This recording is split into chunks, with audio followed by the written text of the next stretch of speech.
Hey, welcome to Vortex Garage, and what we have here is what I believe to be one of the most beautiful vehicles made in the 1980s. This is a 1983 Jaguar XJ6 Series III. And yes, I was overcome with the beauty and ignored the sensible side and decided to purchase this vehicle. And well, I'm actually going to make a case for this car. I think this car is going to be a joy to own and is going to be a lot more reliable than a lot of people might be expecting. And that's sort of what we're going to see in this series as I introduce this vehicle, is we'll kind of give you an idea of, well, what it's like to own one of these as a newer classic. Is this vehicle going to be reliable? Is it going to be easy to work on? Is it going to be easy to find parts, etc.? Basically, should you own one? Should you get one? So what we're going to do on this video today, though, is introduce you to the vehicle. We're going to talk about the history of the XJ, a little bit about the Series 3 and the vehicles that followed, and then of course we'll take you all around the vehicle here, show you the beauty of the XJ, and well, then we're going to do something a little bit more interesting. We're going to get it back into the shop where we're away from the wind and the changing light, and we're going to put it up on the lift and do a mechanical inspection. We're going to see what this vehicle looks like underneath. This particular example, by the way, 62,000 original miles. So what does this 62,000 nearly 40-year-old Jag look like underneath? Well, we'll find out in a little bit. In the meantime, let's chat a little bit about the XJ's history. All right, so with the magic of some bad camera work, we're here 2 days later in the shop because unfortunately some of our footage suffered with some wind noise, some focus issues with the camera, so we're going to reshoot some of it. But 2 days later, I'm still super excited about this car. There's two reasons for that, one of which we'll talk about in a little bit, called its timeless design. I still think this is one of the most beautiful cars made in the 1980s. And the second thing being, if I haven't already mentioned it, my first car was a 1980 XJ6 Series III. Now that car was kind of interesting in its own right. It was like many of these have become. I bought it with a Chevy V8 conversion done to it. It had a quadrajet carbureted 305 Chevy that was pretty slow and kind of dumpy, but it ran well enough and it kept the car running for many miles. The car itself had 225,000 miles on the chassis when I bought it, and I put many more miles on top of that. Unfortunately, like many XJs, it had a lot of rust and rot. It had a lot of issues with the chassis. It had a lot of wiring issues and things that just had gone bad over the years. I drove the car for many years, and eventually it got to the point where it was extremely difficult to keep it going through inspections and roadworthy. I was trying to get through school at the time, so we parted ways with the car and moved on to something else. But I always knew in the back of my head I wanted to get another XJ6, try to find one that was in a little bit better condition. And well, here I am many years later with a very nice XJ6 and really a lot more skills, competencies, and well, still continued enjoyment to work on them. So I'm really excited about the ownership experience ahead of me, and I'm happy to bring you along for the series. Now, in that series, we'll definitely share with you a lot of anecdotes about my old car versus this one, a lot of history of the XJs, but we'll try to condense it down to a quick history lesson on the XJs. So let's go back to the timeless design really quick.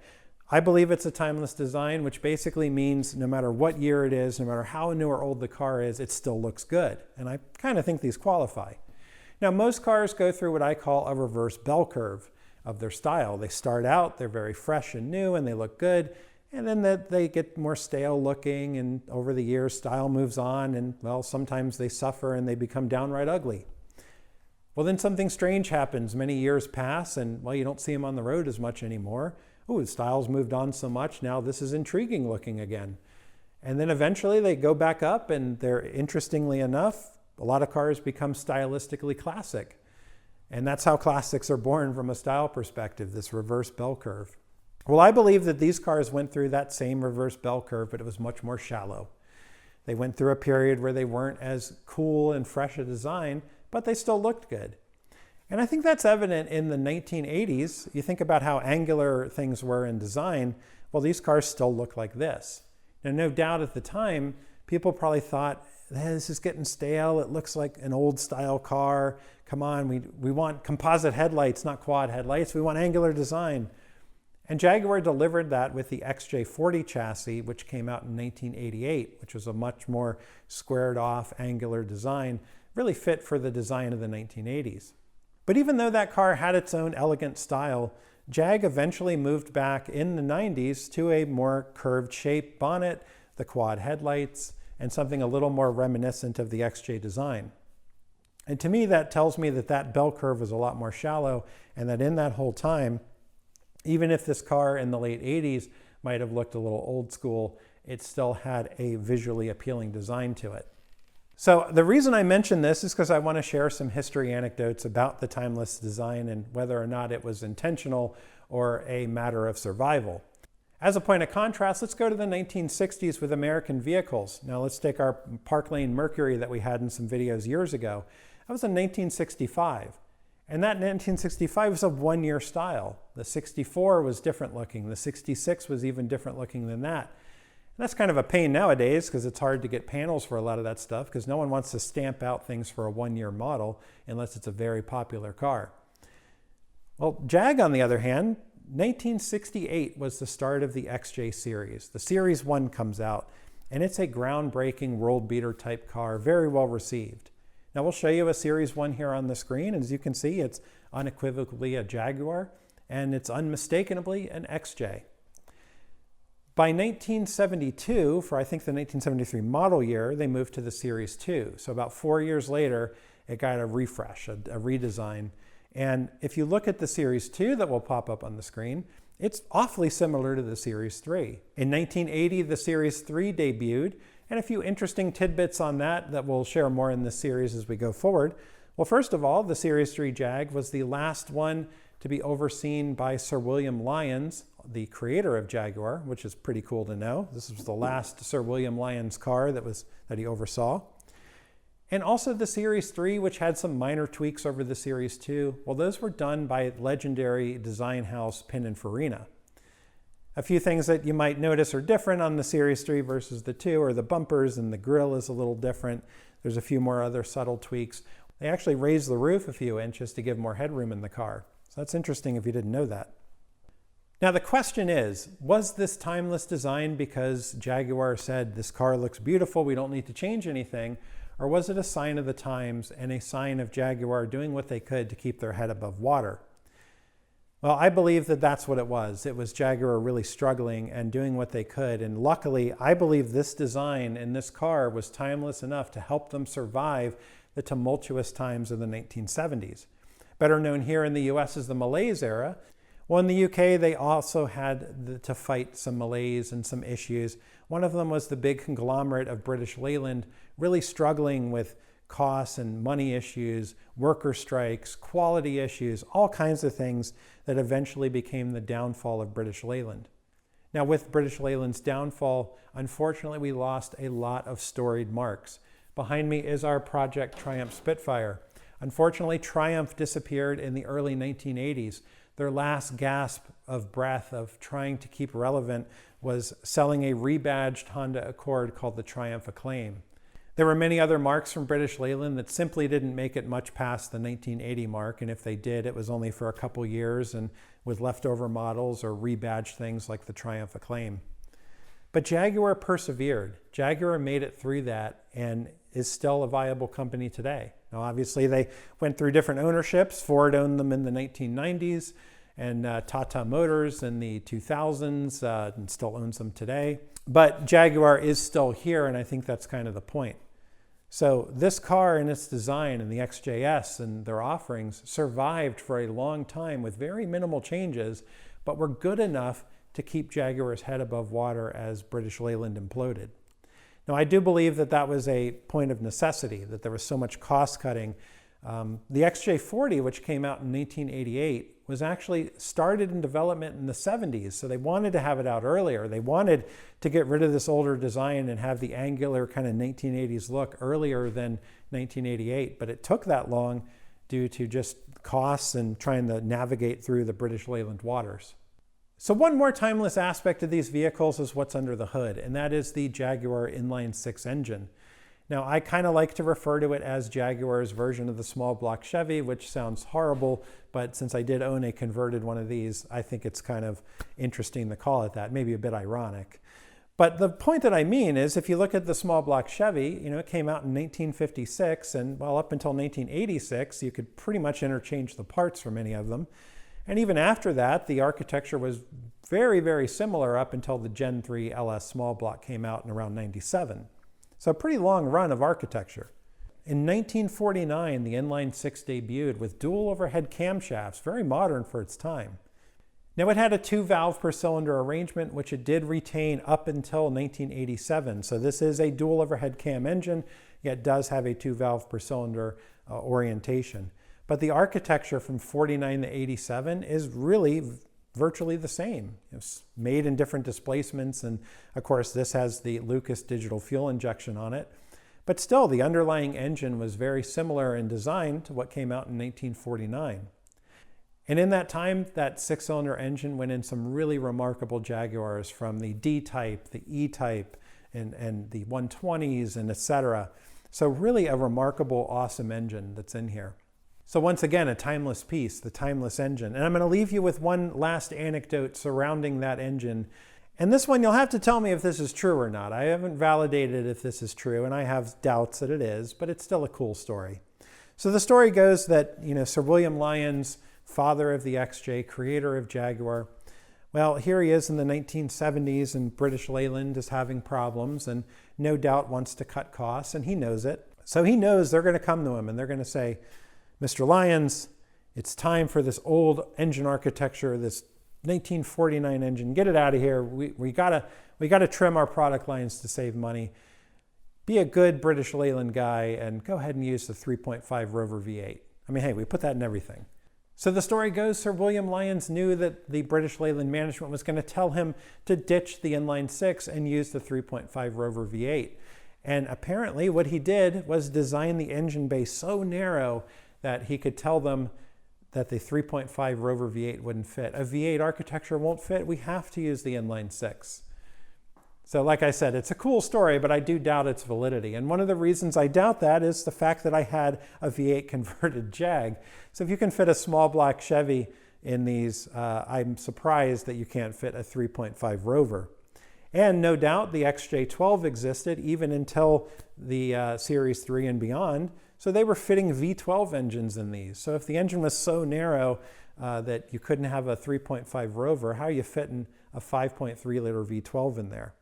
Well, I think those might have been a 60-degree bank, so well, maybe there is some validity to that, but it is still a massive engine.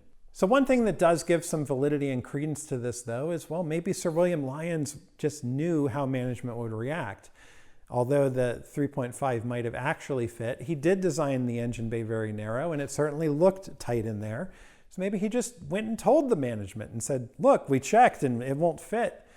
We have to use the inline 6, or it'll cost millions of pounds to redesign the front of the car and the engine bay and the unibody. And they would have just said, no, don't talk any further, just use the inline 6. None of them walked out to the manufacturing floor with a measuring stick. So maybe that's how it worked out. I almost don't want to look this up to find out because I like to believe that's how it happened, but certainly let me know in the comments what you think. Is that a true story? Do you know for a fact if it is or isn't? I'd love to hear it. In the meantime, let's go ahead and cut this short. Let's move on, show you the car up close. We'll go back outside and look at it. Well, let's do it. Let's start with the rust first. We're going to start off with the negatives. So, very common area for XJs, if you're ever looking at one, is to look here along all the window, the front and back window. Look for rust here. What usually happens is these seals begin to fail, which you can see here. This one is starting to fail, and water gets behind here and starts to rust this out. And what actually happens, it's even worse, is the rust will, not the rust, but the water will incur through the windshield, leak down into the vehicle, pool in the dashboard. Sometimes you'll go and take off from a light, get water all over your leg, but that water will end up in the footwell. Oh, listen to that. And if you could feel the weight of these doors, they're so nice.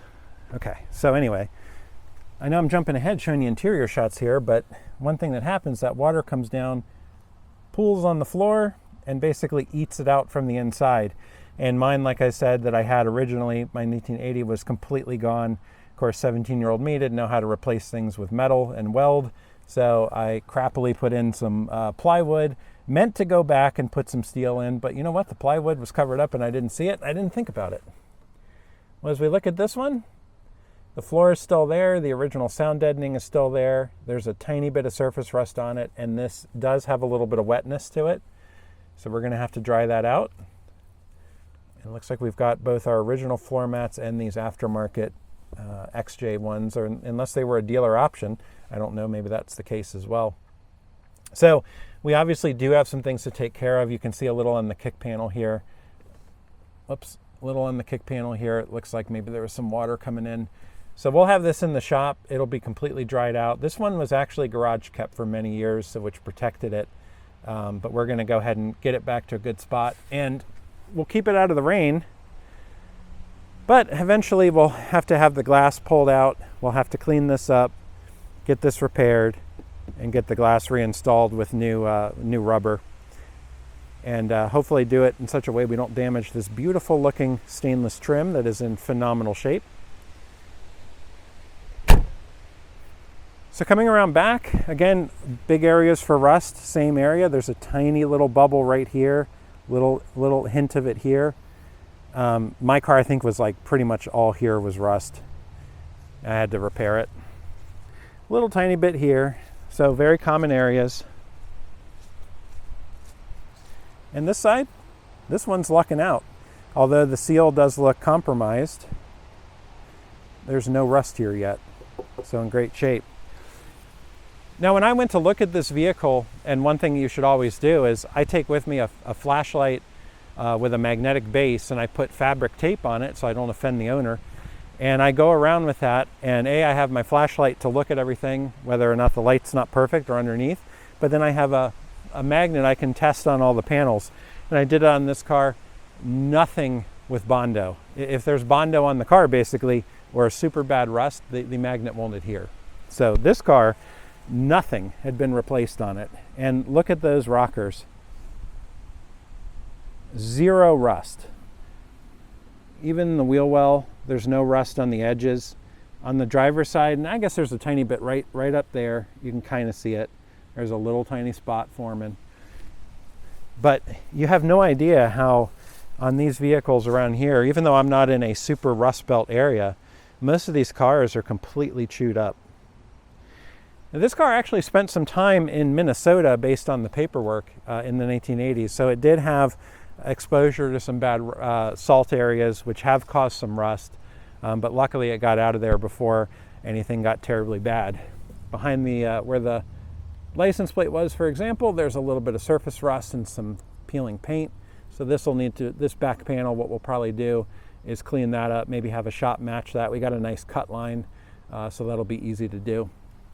And then under here, where the exhaust is in that rear valance, hopefully you can see that. There is a little bit of rust on that valance. And well, that's essentially it for the rust. And the fact that we can cover that so quickly tells you how clean this vehicle is. Of course, the excellent forward popping hood, or reverse popping hood, whatever you want to call it. This is really the way hoods should open. Let's be real. And in typical Jag fashion, going back to the E-Type, they figure, even though you'll probably have to work on it a fair amount, we don't really want the hood to go up that far. So any long maintenance you do in here, it's not bad to pull the hood off because, well, you slam your head into this thing, maybe into these. Been there, done that. But it is a pain to get the hood realigned when you take them off because the mechanisms are, well, they're not overly complex, but they're definitely interesting. So here is that XK6 engine. This is a 4.2 liter inline 6, and it's a dual overhead cam motor, but has 2 valves per cylinder. And as you can see, this engine and everything under here is pretty much stock original, which for me is interesting because, well, I never got to work on this engine. Like I said, mine had a Chevy V8 conversion. So as much as I worked on the chassis of the vehicle, I didn't have a lot of exposure to working on this engine, so it'll be fun to work on one of these. These engines are fuel injected. They have Lucas digital fuel injection, so it's actually a multi-port setup. Now this vehicle did sit for about 20 years in a garage, which is evident by, on the hood, a expired inspection sticker of 1999. Now the owner that I bought it from, he bought it from the original owners of the vehicle. They had parked the vehicle in the late 90s due to just not wanting to drive it as much anymore. And like often happens, it sat in the garage undriven for many years until it was finally sold. So he got the car back on the road. He did a little bit of replacement parts on it. Well, not even a little bit, kind of a lot. We'll go over that when we get it up on the lift. And he put about 1,000 miles on it and then put it up for sale where I found it and went ahead and purchased it. So the benefit of all that is it got a lot of garage time, and where a lot of these cars were not in garages, rusting away or having issues and having things replaced or having Chevy V8 conversions done, this one managed to be tucked away in a nice, clean, dry garage and come out looking amazing.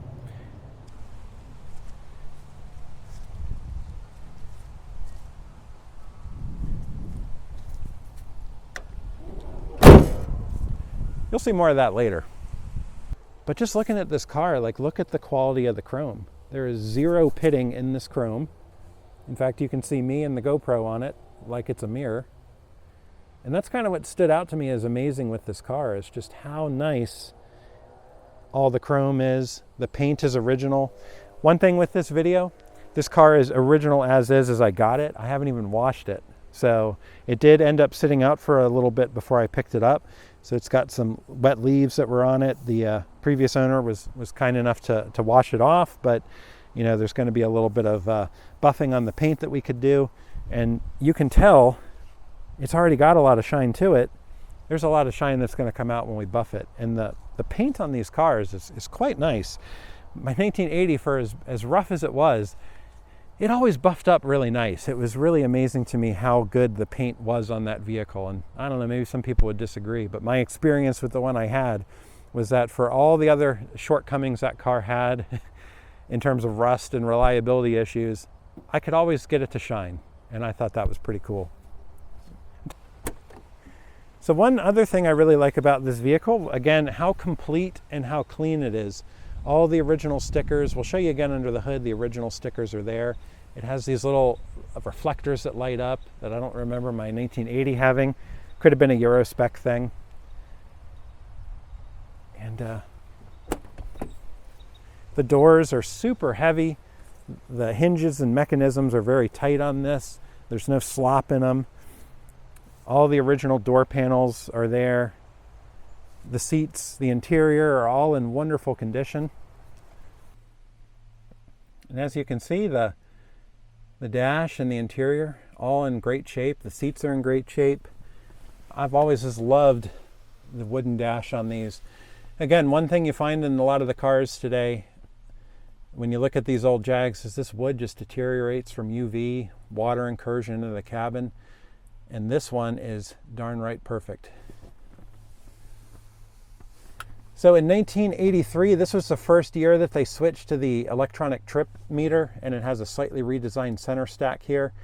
My 1980 kind of had the Series 2 design, which had an analog clock, didn't have the leaper ornament on the dash, and well, some of the interesting things that it has here, like this electronic trip computer. One thing you'll see down there is a fuel switch. We'll talk about that in a second. Of course, you got your defrost, you've got your 2 lamps for illumination. As I said, we've got our original cassette deck. We'll pull that into the shop and we'll try some things out on it. But I mentioned the dome lights. One cool thing I always liked about these, the dome light is up on the pillar. And it's got 2, one on either side. But again, interior's in great shape. One of the only things I really see, and that the owner did point out, there is some stitching pulling on the back seat here. So I might see if an upholstery shop could take care of that before it becomes a rip.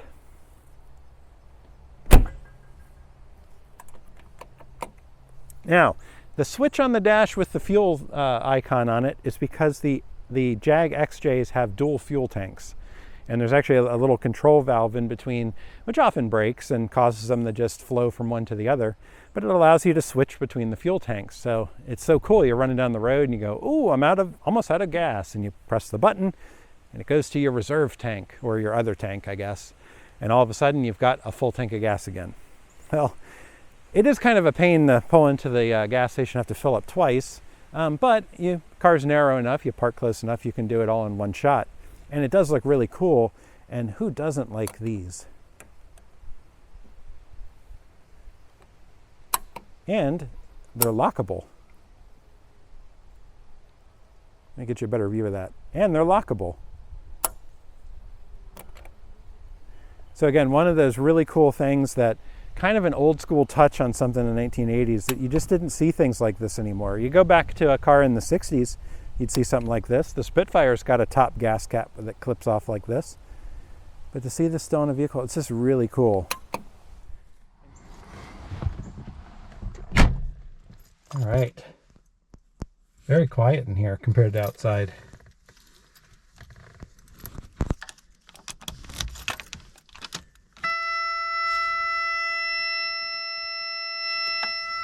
Here we go.